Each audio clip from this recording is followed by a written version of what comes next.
ಇವತ್ತು ಮಾಧ್ಯಮದಲ್ಲಿ ನಾನು ವರದಿ ನೋಡಿ ನನಗೆ ಗಾಬರಿ ಆಯಿತು, ಶಾಕ್ ಆಯಿತು.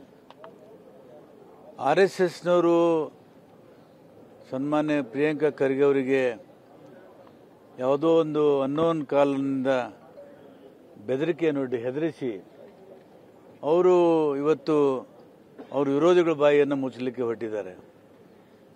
ಪ್ರಿಯಾಂಕಾ ಖರ್ಗೆಗೆ ಕೊಟ್ಟಂಥ ಬೆದರಿಕೆ ಇದು ಇವತ್ತು ಪ್ರಜಾಪ್ರಭುತ್ವಕ್ಕೆ ಕೊಟ್ಟಂಥ ಬೆದರಿಕೆ. ಎಲ್ರಿಗೂ ಮಾತನಾಡೋ ಸ್ವಾತಂತ್ರ್ಯ ಇದೆ, ಎಲ್ರಿಗೂ ತಮ್ಮ ಅಭಿಪ್ರಾಯ ಹೇಳುವಂಥ ಸ್ವಾತಂತ್ರ್ಯ ಇದೆ. ಅವ್ರು ಹೇಳಿದ್ದಾರೆ, ನಾನು ಕೂಡ ಅದೇ ಹೇಳ್ತೀನಿ. ಹೀಗಂತ ಹೇಳಿ ಜೀವ ಬೆದರಿಕೆ ಹಾಕೋದು ಹೇಳಿತನ. ಇದು ಹೇಳಿಗಳು ವಿಚಾರದಿಂದ ಎದುರಿಸಲಿ, ನಾವು ತಯಾರಿದ್ದೀವಿ. ವೈಚಾರಿಕವಾಗಿ ನಾವು ಚರ್ಚೆ ಮಾಡೋಕ್ಕೆ ತಯಾರಿದ್ದೀವಿ. ಆದರೆ ಅವ್ರು ಯಾರೂ ಬರೋಕ್ಕೆ ತಯಾರಿಲ್ಲ. RSSನವರು ಇವತ್ತು ಏನು ದೇಶದಲ್ಲಿ ಇವತ್ತು ಇಷ್ಟು ದೊಡ್ಡ ಸಂಖ್ಯೆಯಲ್ಲಿ ಬೆಳೆದಿದ್ದಾರಲ್ಲ, ಇದು ಕೂಡ ದೇಶಕ್ಕೆ ಬಹಳ ದೊಡ್ಡ ಅಪಾಯ. ಅದನ್ನು ಖಂಡಿಸಿ ನಾನು ಒಂದು ಪ್ರಶ್ನೆ ಕೇಳ್ತೀನಿ. RSSನವರು ಧರ್ಮ ರಕ್ಷಣೆ ಮಾಡ್ತೀನಿ ಅಂತ ಹೇಳ್ತಾರೆ. ಲಾಠಿಯಾಗಿ ಬೇಕು. ಧರ್ಮ ರಕ್ಷಣೆ ಮಾಡಬೇಕಾದ್ರೆ ಲಾಠಿ ಬೇಕಾ? ಹೃದಯ ಬೇಕು, ಹೂವಿನಂಥ ಹೃದಯ ಬೇಕು. ಇವರು ಹಿಂಸೆಯಲ್ಲಿ ನಂಬಿಕೆ ಇಟ್ಟಿದ್ದಾರೆ. ಇವತ್ತು ನಮ್ಮಲ್ಲಿ ಗೌರಿ ಲಂಕೇಶ್ ಹೋದರು, MM ಕಲಬುರ್ಗಿ ಹೋದರು, ಪನ್ಸಾರೆ ಹೋದರು, ಆಮೇಲೆ ಇನ್ನೊಬ್ಬರು ಹೋದರು, ದಾಬೋಲ್ಕರ್ ಹೋದರು.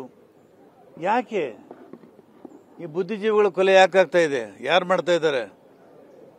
ಅಂದರೆ ವಿಚಾರಕ್ಕೆ ಎದುರಿಸಲಿಕ್ಕೆ ಇರುವಂಥ ಸಾಮರ್ಥ್ಯ ಇಲ್ಲ ಇವರಿಗೆ.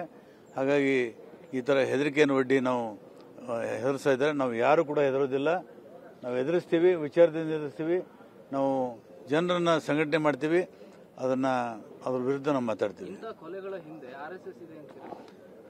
ಇದು ಗಾಂಧಿ ಕೊಲೆ ಹಿಂದೆನೇ RSS ಇದೆ ಅನ್ನುವಂಥದ್ದು ಇತಿಹಾಸದಲ್ಲಿದೆ. ಇದಕ್ಕಿಂತ ದೊಡ್ಡ ಉದಾಹರಣೆ ಯಾವ್ದು ಬೇಕು? ಗಾಂಧಿ ಕೊಲೆಯಿಂದನೇ ಹಿಂದೆನೇ ನಡೆದಿದೆ ಅಂತ ಹೇಳಿ ಇಡೀ ದೇಶದಲ್ಲಿ ಇತಿಹಾಸ ಇದೆ. ಇದಕ್ಕಿಂತ ದೊಡ್ಡದು ದಾಖಲೆ ಯಾವ್ದು ಬೇಕು? ಇವತ್ತು RSS ಬಿಟ್ಟು ಬಂದಂಥವ್ರು ಹನುಮೇಗೌಡ ಆಗಿರ್ಬೋದು, ಮುಕುಂದರಾವ್ ಆಗಿರ್ಬೋದು, ಇನ್ನು ಅನೇಕ ಜನ ಇದ್ದಾರೆ. ಯಾಕೆ RSS ಬಿಟ್ಟು ಬಂದರು? ಸುಬ್ಬಯ್ಯನವರು RSS ಬಿಟ್ಟು ಬಂದರು. ಯಾಕೆಂದರೆ RSS ಇರ್ತಕ್ಕಂಥ ಒಳಗೊಟ್ಟು ಅವ್ರಿಗೆ ಅರ್ಥ ಆಯಿತು, ಬಿಟ್ಟು ಬಂದರು. ಪಾಪ ಅಮಾಯಕರು, ಹಿಂದುಳಿದವರು, ಬಡವರು, ಅವರಿಗೆಲ್ಲ ಹುಡುಗರಿಗೆ ಎಮೋಷ್ನಲ್ ಫೀಲಿಂಗ್ ಕೊಟ್ಟು ಅವ್ರ ಭಾವನಾಶಕ ವಿಷಯಗಳನ್ನು ಹೇಳಿ ಬರೀ ಧರ್ಮದ ದ್ವೇಷ, ಜಾತಿ ದ್ವೇಷವನ್ನು ಹರಡಿ ಈ ದೇಶವನ್ನು ಹಾಳು ಮಾಡಲಿಕ್ಕೆ ಹೊರಟಿದ್ದಾರೆ. ಇದನ್ನು ನಾನು ಕೂಡ ಖಂಡಿಸ್ತೇನೆ. ನಾವು ಪ್ರಿಯಾಂಕಾ ಖರ್ಗೆ ಅವ್ರ ಜೊತೆಗೆ ನಾವು ಯಾವತ್ತೂ ಕೂಡ ಇದ್ದೇವೆ.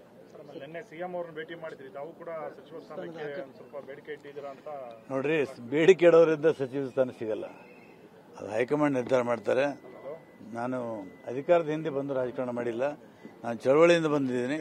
ಆಗ ನಾನು ಹೆಚ್ಚಿಗೆ ತಲೆ ಕೆಡಿಸ್ಕೊಳ್ಳೋದು. ಯಾರು ಸರ್ಟಿಫಿಕೇಟ್ ನೀವು ಕೊಡೋರ? ಕ್ಷೇತ್ರ ಜನ ಕೊಟ್ಟಿದ್ದಾರಲ್ಲ, ಅದಕ್ಕೆ ಆಯ್ತು ಬಿಡ್ರಿ. Thank you.